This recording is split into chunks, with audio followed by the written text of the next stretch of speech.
ये दो गलतियां आपने कभी नहीं करनी। पहली, वन पीस को देखना और दूसरी, वन पीस को ना देखना। मैं समझाता हूँ। मेरी पहली गलती थी कि मैंने 1 साल तक वन पीस को नहीं देखा। मेरे दोस्त कह रहे हैं, इंस्टा पे फॉलोअर्स कह रहे हैं, भाई देख ले देख ले। मैं कह रहा हूँ माचदा हो 1000 एपिसोड कौन गांडू देखेगा। लेकिन फिर कुछ देखने को था नहीं। मैंने कहा चलो ट्राई करते हैं। 4 एपिसोड देखे। मैंने कहा बाढ़ में जाए, इतनी घटिया एनिमेशन कौन देखेगा। उसके बाद इंटरनेट पे ज़ोरो वर्सेस किंग और गियर 5 भाई मचा रहे हैं धूम। मैंने कहा यार अभी देखना बनता है। फिर दोबारा स्टार्ट किया, देखते गए और जब नामी की जब बैक स्टोरी आई ना भाई साहब, इतनी कमाल की फीमेल कैरेक्टर की बैक स्टोरी मैंने आज तक एनिमे में नहीं थी देखी। मैंने कहा यार ये चीज छोड़ने वाली नहीं है। उसके बाद फिर सही तरह देखना शुरू किया। ग्रैंड लाइन पहुंचे, वहां पे हमें मिले ये डैडी क्रोकोडाइल।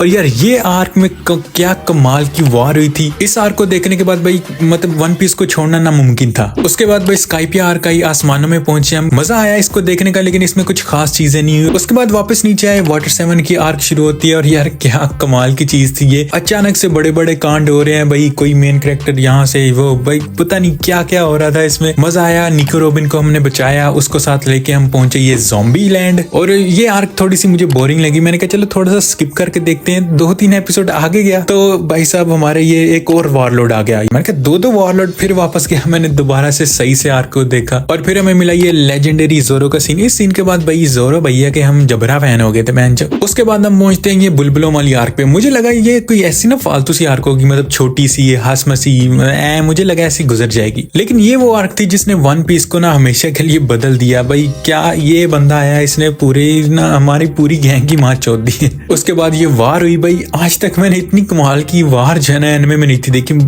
क्या चीज थी। इस पॉइंट तक वन पीस में ना बस परफेक्ट था वन पीस। उसके बाद टाइम स्किप पाते हैं हम, ये डोफ्लामिंगो भाई साहब की आर्क में पहुंचते हैं। क्या मजे का बंदा था यार ये। लेकिन इस आर्क में एक मसला था, ये बहुत ज्यादा लंबी थी भाई। कुछ चीजें मतलब जो चीजें ये वन पीस की अपनी स्पीड से भी 10 एपिसोड में कर सकते थे, वो इन्होंने 40 एपिसोड तक खींची थी भाई। तब मैं बड़ा ज्यादा बोर हुआ था। मतलब अगर एक बंदा भाग रहा है तो वो 40 एपिसोड तक भागता जा रहा है बहनचो। यहाँ से मैंने फिर कुछ चीजें स्किप की थी, मतलब मेन चीजें कुछ भी नहीं स्किप किया। हल्का फुल्का सा जो बोरिंग था मैंने कहा भाई वहां जुदा है। फिर हमें मिली गियर 4, क्या मजा आया ये बुंडमैन का। उसके बाद हमने इस हाथी की सवारी की, इस हाथी के बाद हम इस हाथी से मिलने गए। और उसके बाद ये भैया सब आते हैं। क्या यार ऑर्गेज़म हो गया था इनकी फाइट देख के, लूफी और इसकी। उसके बाद वन पीस की सबसे कमाल की आर्क शुरू होती है, वानो आर्क। इसकी जो एनिमेशन थी भाई क्या कमाल की एनिमेशन थी। ये वो एनिमेशन थी जो वन पीस शुरू से डिजर्व करता था। उसके बाद इसमें जो न्यू कैरेक्टर्स आए भाई, इसकी वर्ल्ड बिल्डिंग, मतलब हर चीज इस आर्क की ना पीक थी। लेकिन इस आर्क में भी एक मसला था कि ये बहनचो मर ही नहीं रहा भाई। 3-4 दफा इसे मारा है, फिर ये वापस कहीं ना कहीं से जिंदा हो जाता है। और अगर कोई एनिमे ऐसे करे ना कि भाई एक बंदा मरा है उसे फिर जिंदा कर रहा है बार बार, तो ना वो जो एक मरने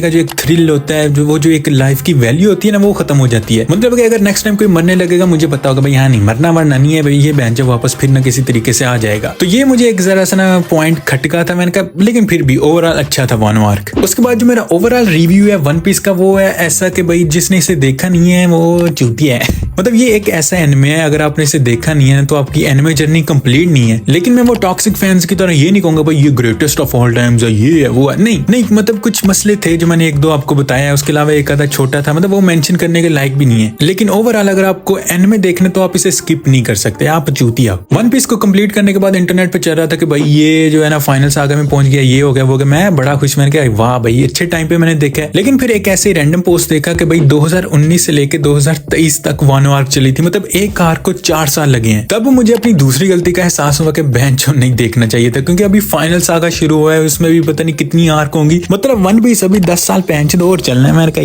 यार 10 साल और क्यों नहीं मैं रुका। लेकिन यार ओवरऑल मजा आया। आप भी अपने कमेंट्स में रिव्यू देना वन पीस आपको कैसा लगता है। यहाँ अगर आपने अभी नहीं देखा तो क्या आप फ्यूचर में देखोगे, कमेंट में जरूर बताना। और उसके अलावा लाइक करो और सब्सक्राइब करके बेल आइकन जरूर दबाओ, वरना गम नो फक यू।